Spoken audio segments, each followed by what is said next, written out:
तो सोचो मैं आपको कहूं कि एक ऐसी कंट्री जो कि वर्ल्ड मैप पे कहीं एग्जिस्ट नहीं करती है, लेकिन उसको एक यूएन मेंबर स्टेट ने रिकॉग्नाइज कर लिया है। मैं किसकी बात कर रहा हूं? मैं बात कर रहा हूं इसराइल की।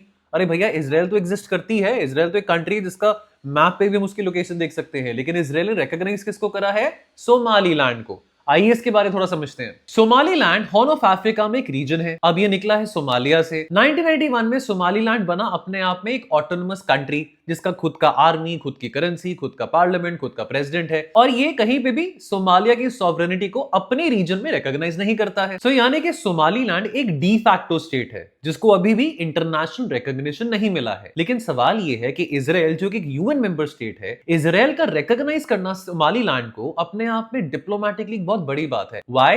बिकॉज इसराइल ये मैसेज देना चाह रहा है दुनिया को कि सोमालीलैंड के साथ एंगेज करना या डिप्लोमेटिकली एंगेज करना अब कोई टैबू नहीं माना जाना चाहिए। पर क्वेश्चन ये आता है कि इसराइल ही क्यों रिकॉग्नाइज कर रहा है सोमालीलैंड को, अभी क्यों कर रहा है और इसराइल ही क्यों कर रहा है? इसके तीन कारण हैं। तो पहला रीजन है रेड सी का जियोपॉलिटिक्स। सोमालीलैंड बहुत नजदीक है टू द बाब अल मंदेब स्ट्रेट, और आपको पता है कि इंपॉर्टेंट चोक पॉइंट है जो कि कनेक्ट करता है रेड सी को इंडियन ओशन के साथ, और इस रूट के जरिए इसराइल इंपॉर्टेंट ट्रेड रूट्स को भी कंट्रोल कर सकता है। देन दूसरा आता है ईरान का फैक्टर। देखो बात समझो, हॉर्न ऑफ अफ्रीका के बिल्कुल साथ में रेड सी, और रेड सी के साथ में आता है येमेन, और येमेन में कौन बैठे हैं? Houthi militant. उनको कौन सपोर्ट कर रहा है? ईरान। तो हूथीज की पावर को चेक करने के लिए और रेड सी पे स्टेबिलिटी एंड सिक्योरिटी बनाए रखने के लिए इसराइल के साथ ये जो समझौता है सोमालीलैंड का, बहुत इंपॉर्टेंट है इसराइल के लिए। एंड थर्ड रीजन आता है जियोपॉलिटिक्स में, जिसको हम कहते हैं इंटरनेशनल बार्गेनिंग, व्हिच मींस कि इसराइल अपना diplomatic footprint beyond it's western allies expand करना चाहता है इन दी हॉर्न ऑफ अफ्रीकन रीजन। तो क्या इसका मतलब कि सोमालीलैंड अब इंटरनेशनली रिकॉग्नाइज्ड कंट्री कहलाया जाएगा? वेल, लीगली अभी भी नहीं, लेकिन पॉलिटिकली डेफिनेटली मोमेंटम स्टार्ट हो चुका है इसराइल के इस कदम के साथ। और इससे एक और बात मुझे याद आती है जो आपको बताना चाहता हूं, कि जो बॉर्डर्स हैं वो हमेशा मैप से डिसाइड नहीं किए जाते हैं। कभी कभी वो पावर, इंटरेस्ट और टाइमिंग के हिसाब से भी तय किए जाते हैं। आपका क्या विचार है? मुझे कमेंट सेक्शन में जरूर बताइएगा।